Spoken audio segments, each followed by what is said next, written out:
The cool marble of the penthouse floor felt like ice against Clara's skin, but it was nothing compared to the heat of Ha-Jun's gaze.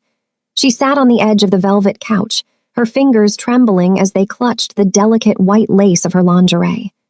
Ha-Jun stood over her, a shirtless silhouette of ink and muscle, the dragon tattoos on his chest seemingly alive in the golden ambient light.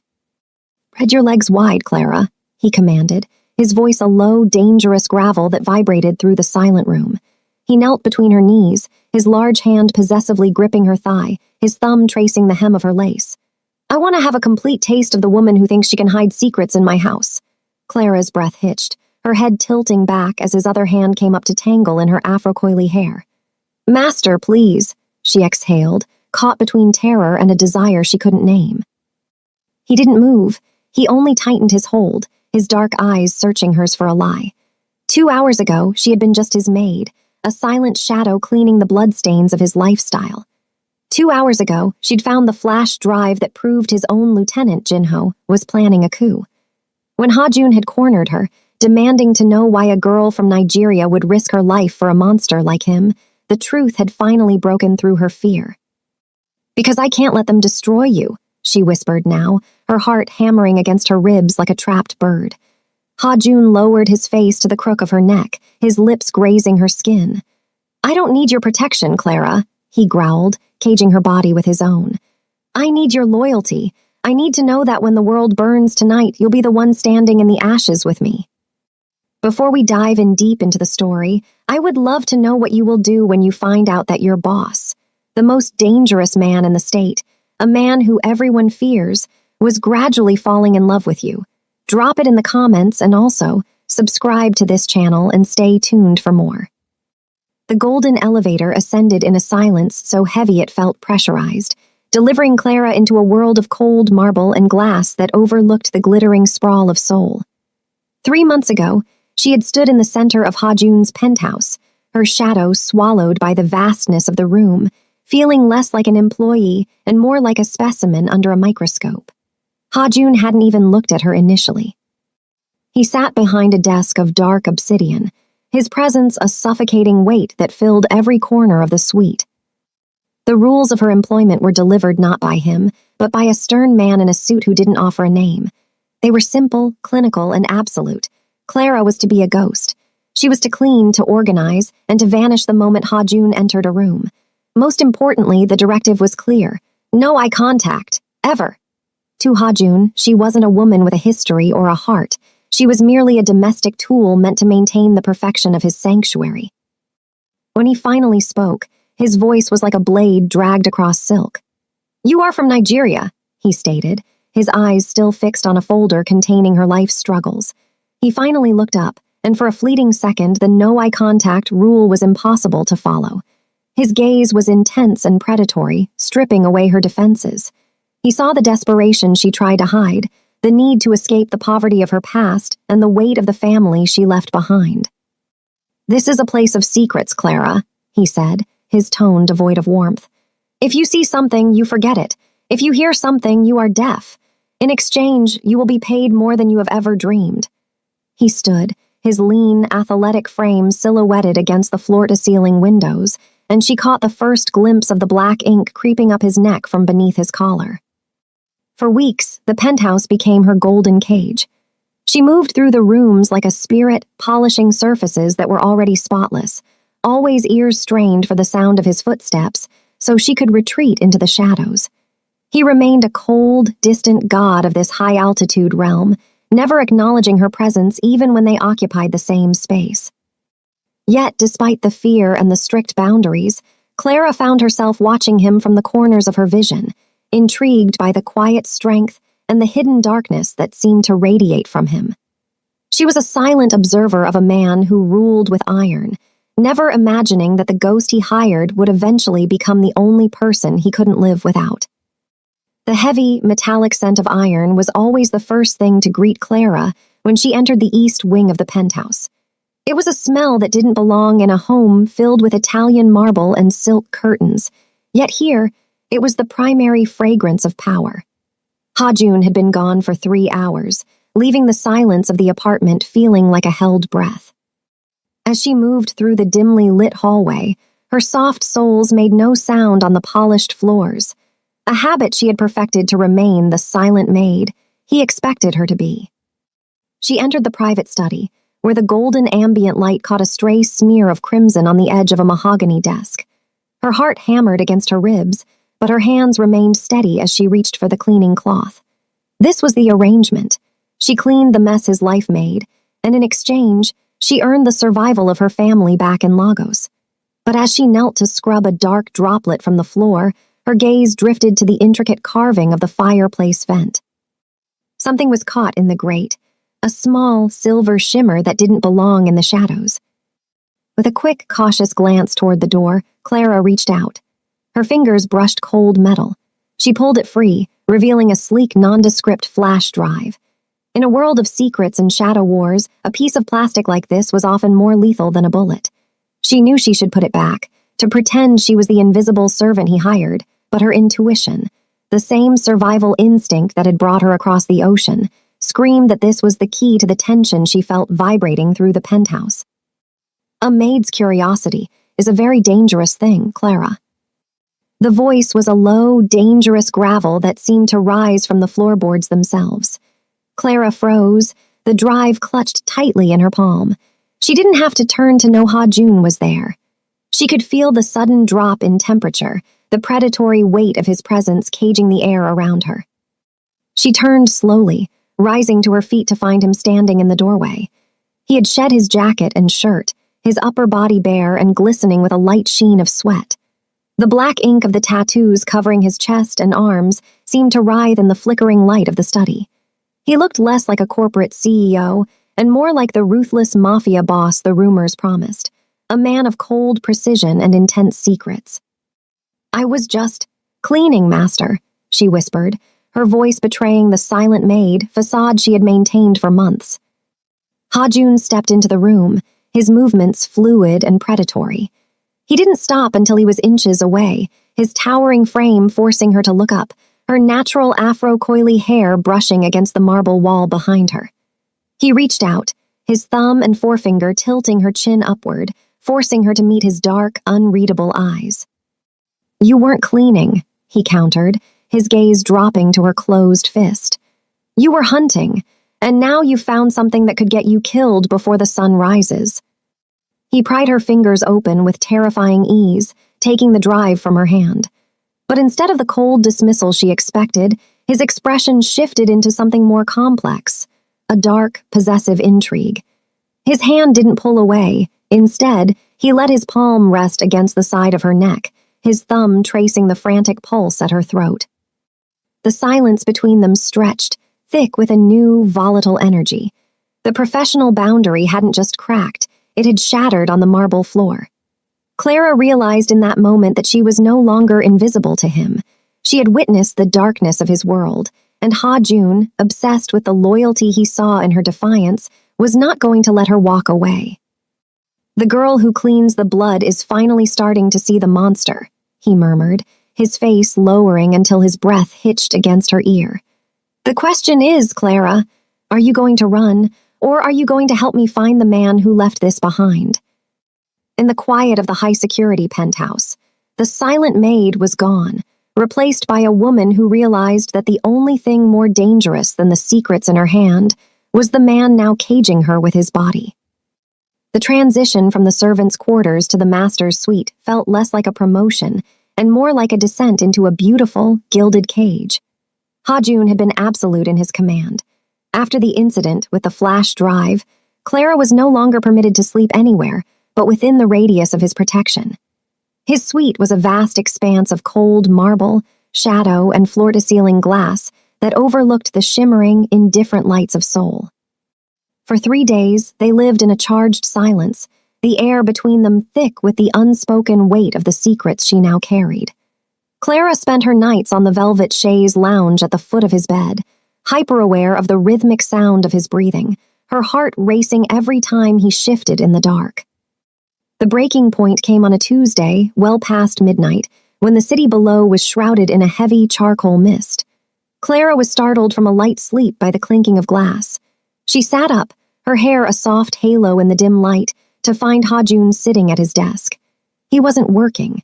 Instead, he was hunched over, a bottle of dark amber liquid forgotten at his elbow, staring at his reflection in the blackened window. He was shirtless, his broad back a landscape of twisting black ink that seemed to pulse under the low glow of the recessed lighting. "I can't sleep," he said, his voice a low, gravelly vibration that cut through the silence. He didn't turn around, but she could see his eyes tracking her in the reflection. "The ink! It burns tonight." Clara hesitated, then stood, her bare feet silent on the silk rug. She approached him with the cautious grace of someone nearing a wounded predator. As she drew closer, she saw the intricate detail of the tattoos, dragons, crashing waves, an ancient script that told a story of a life lived in violence. There was a raw, red quality to the skin near his shoulder blade where the newest addition, a jagged phoenix, had recently been etched.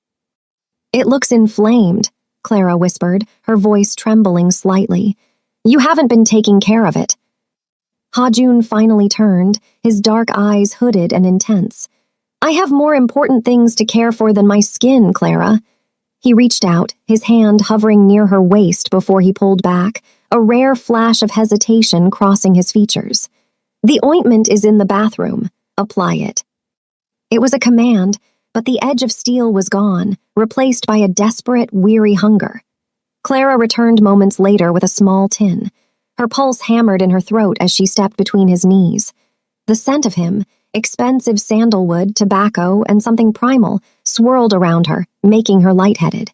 She dipped her fingers into the cool cream and pressed them against the heated skin of his back. Ha-Jun let out a sharp, hissed breath, his muscles coiling beneath her touch. Clara didn't pull away. Emboldened by the silence, she began to move her hands in slow, rhythmic circles.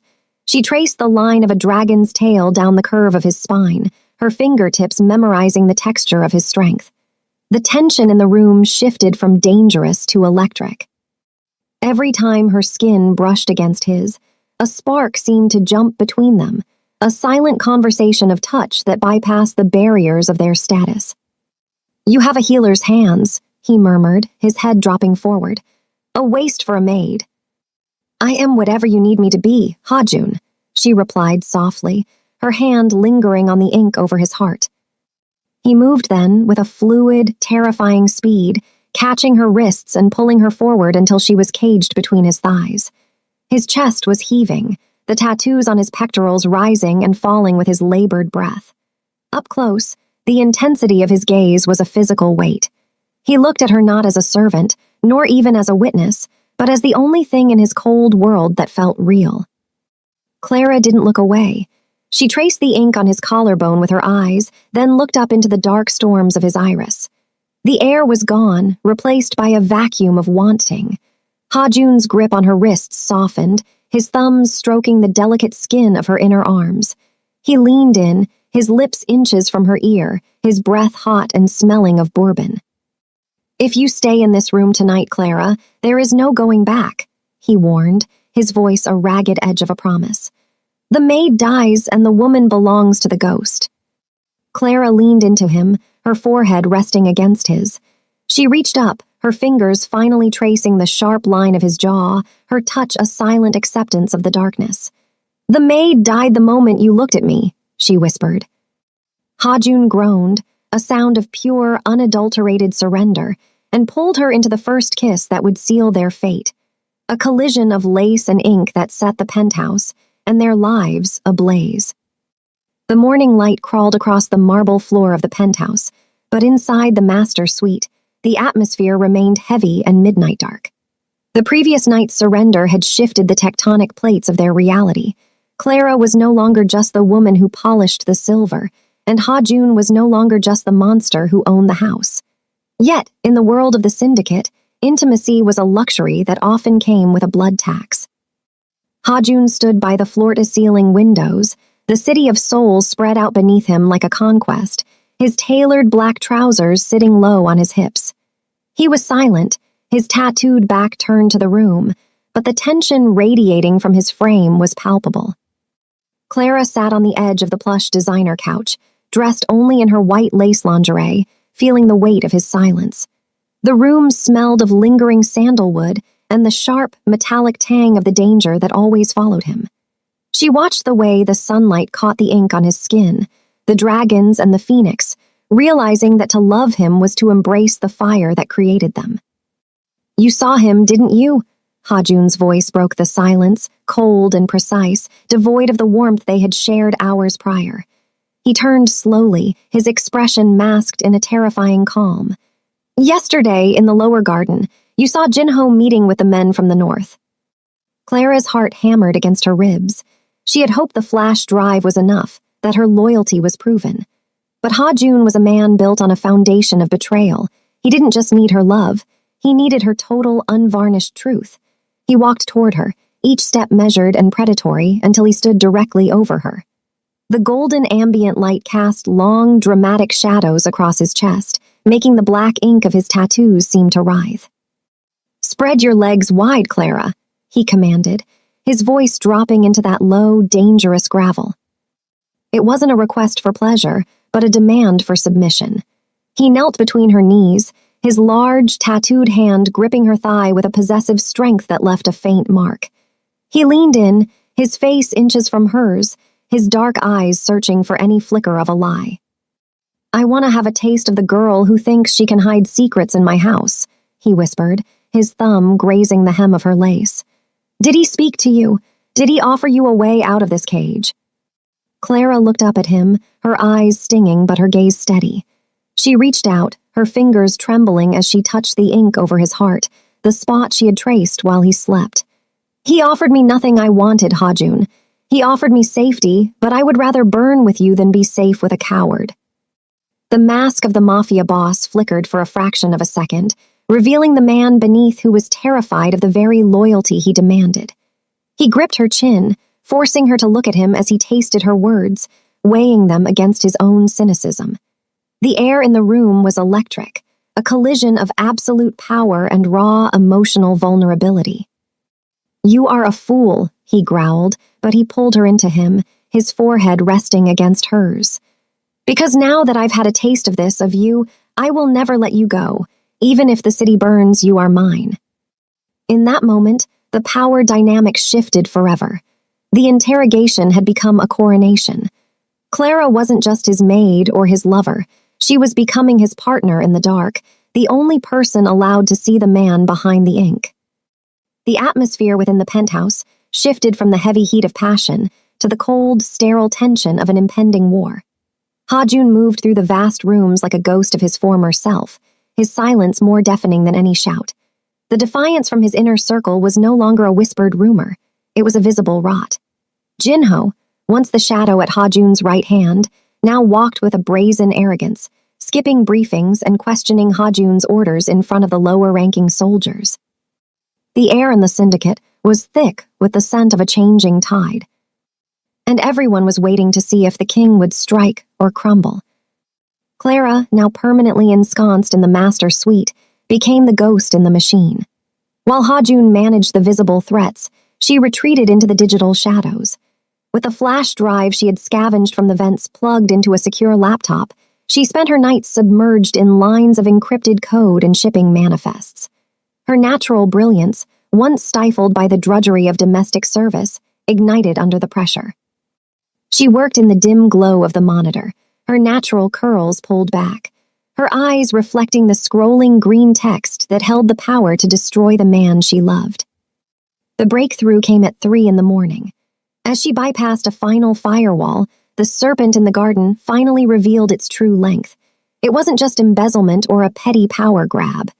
Jinho had been meticulously documenting Hajun's supply routes, offshore accounts, and personal vulnerabilities, including photos of Clara herself, to package them for a rival triad based in Macau.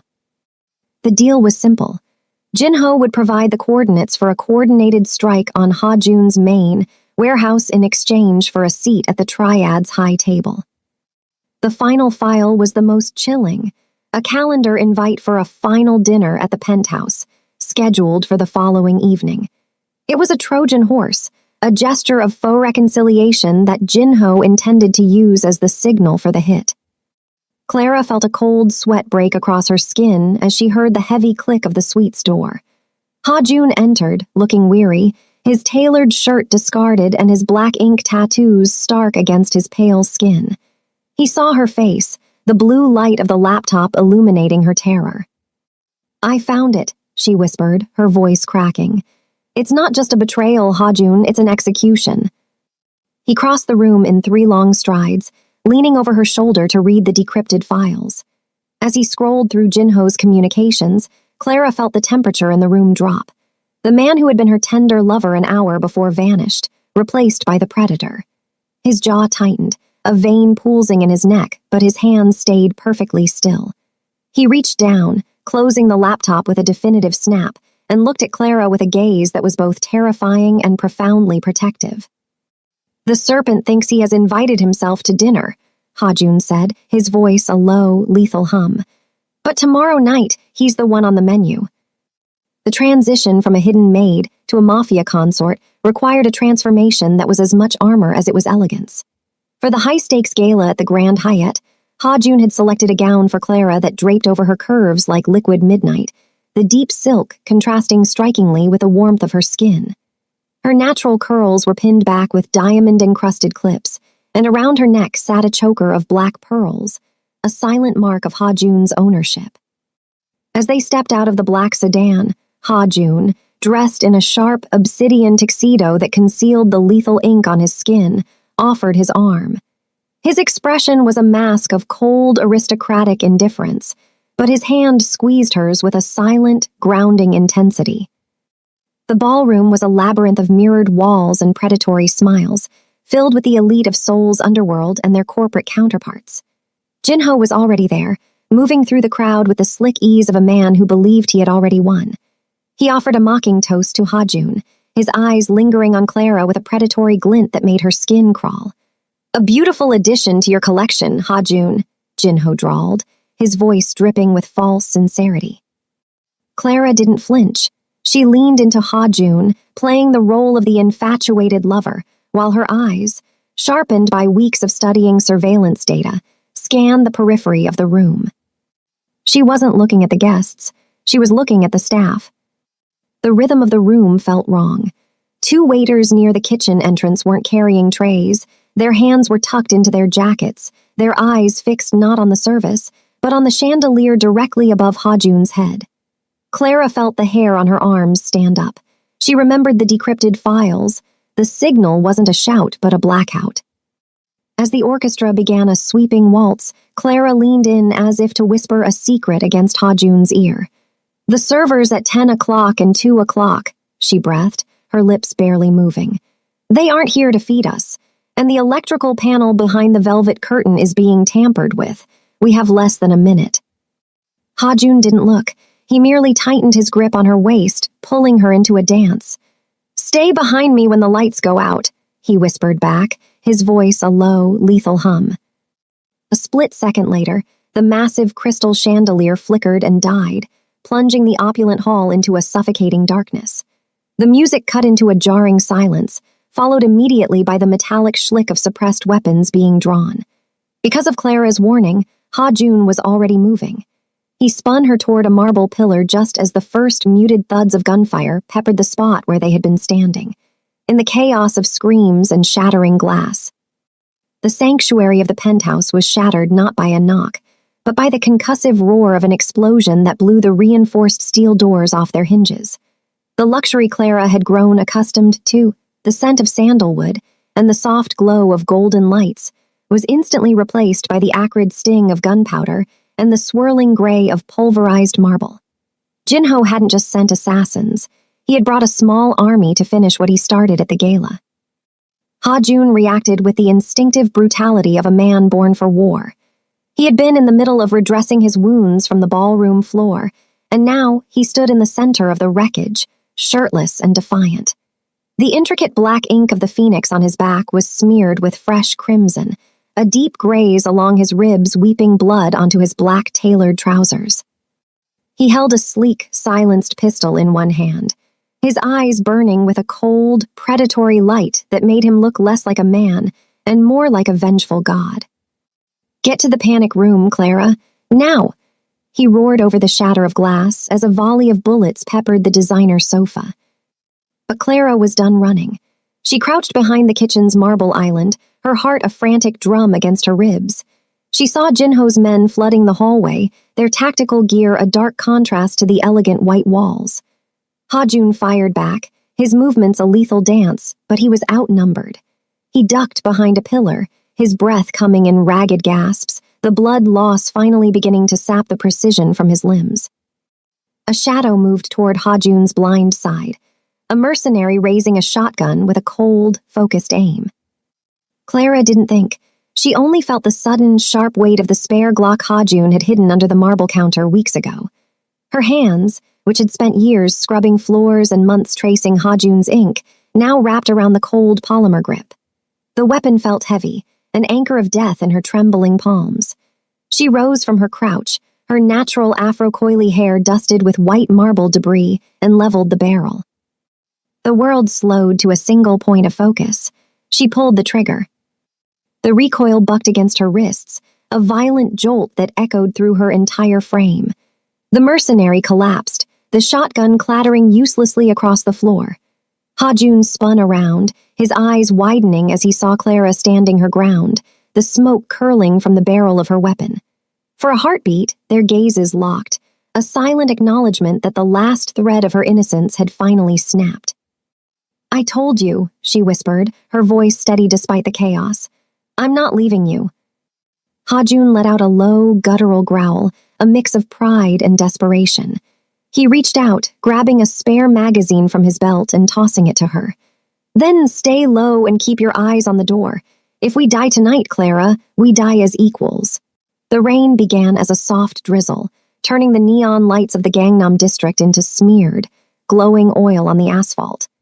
Ha-Jun moved through the narrow alleyway behind the shipping terminal with the grim finality of an executioner. He was a vision of controlled fury, his black dress shirt unbuttoned and fluttering, revealing the blood-soaked bandages against his ink-covered skin. In his hand, the heavy steel of his custom handgun caught the flickering light of a dying street lamp. Ahead of them, cornered against a locked warehouse gate, Jinho was a broken man, crawling through the mud. His once expensive suit, shredded, and stained with the filth of his cowardice. "Please, Ha-Jun, we were brothers," Jinho shrieked, his voice cracking as he hit the dead end. Ha-Jun didn't answer. He didn't need to. He stepped into the light, the barrel of his weapon leveling with Jinho's forehead. The hammer clicked back, a sound that seemed to echo louder than the city traffic beyond the walls. Ha-Jun's finger tightened, his knuckles white, his jaw set in a stone-cold mask of vengeance. He was seconds away from committing a murder that would be caught on the myriad of high-definition security cameras lining the terminal.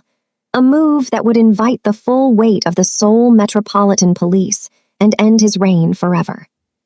"Stop." The word was quiet, but it carried the weight of a physical blow. Clara stepped out of the shadows, her hand gently but firmly coming to rest on Ha-Jun's tensed forearm. Her hair was damp from the rain, and her face was pale, but her eyes held a clarity that stopped the beast inside him. "If you kill him here, you lose everything," she whispered, leaning into his side so only he could hear. "The cameras are watching.